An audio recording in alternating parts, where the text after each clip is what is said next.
Mental resilience, a buzzword and something that gets thrown around continuously in the fitness space.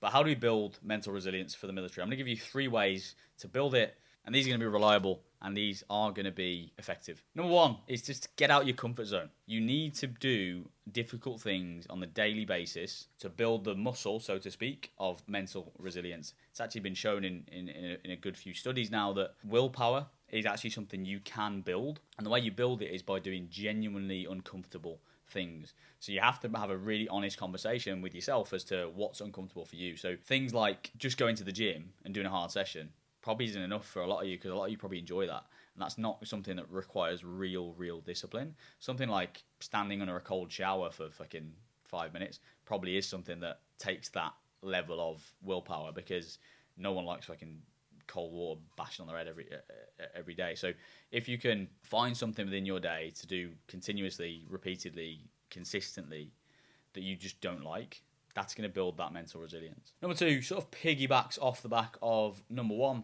and it's seeking out opportunities to not just be uncomfortable, as I said in number 1, but actually go to that dark place, so to speak. So depending on what you've done in the past and depending on what sort of lived experience you have, in certain physical endeavors, you will go to a certain place within your mind where you have to dig deep.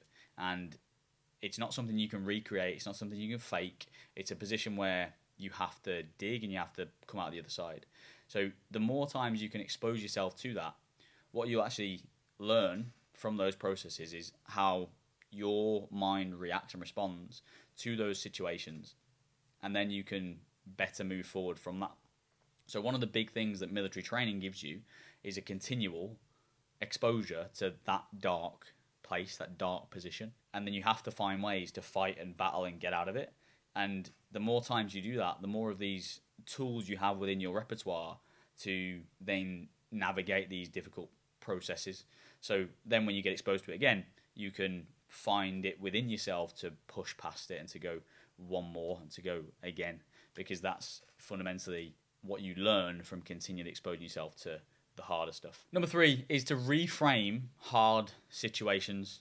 So in your mind, oftentimes, and this again comes from practice and comes from exposing yourself to it continuously, but if we in our mind think this is hard and therefore this is bad, then it's going one way in terms of it's a negative spiral, and it's probably a downward spiral from there. Okay, if on the other hand, on the flip side, you think this is hard and that's the point, then that's different, and that's a very different mindset to get into.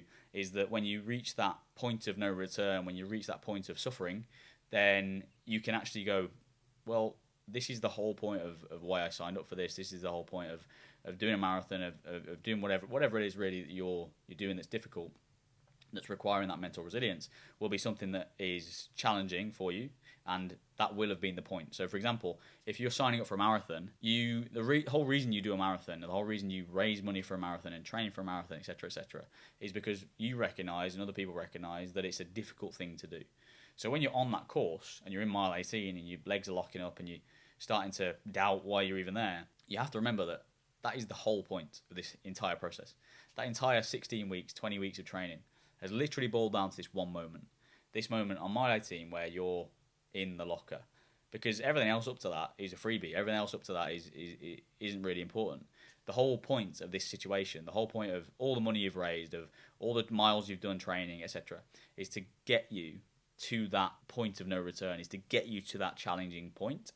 And in the same vein as that, when you finish the marathon 8 miles later, you will have a level of achievement, a level of accomplishment that you wouldn't have had if this thing was easy, right? The whole point of that high you get after you do something difficult, or the sense of accomplishment, or the sense of achievement of building a big business, of whatever it may be, is because that thing is difficult. It's why we commend, longer term relationships. It's why we commend, again, people who build big businesses, who pass hard military courses, is because externally we recognise that those things aren't easy to do, and that's the whole point.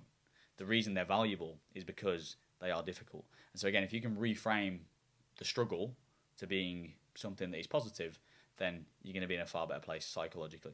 So hopefully those things help. And again, it's one of the things that people struggle with, is that mental resilience. It's a bit of a buzz term, and it's a bit of a thing that is slightly ethereal, and we're like, actually, what does it mean, and how do we approach improving it? Because again, physical improvements are a bit easier. Psychological improvements can be a little bit more difficult. So hopefully that's given you some insight and something to take away. And if it has, then make sure you drop a like and subscribe.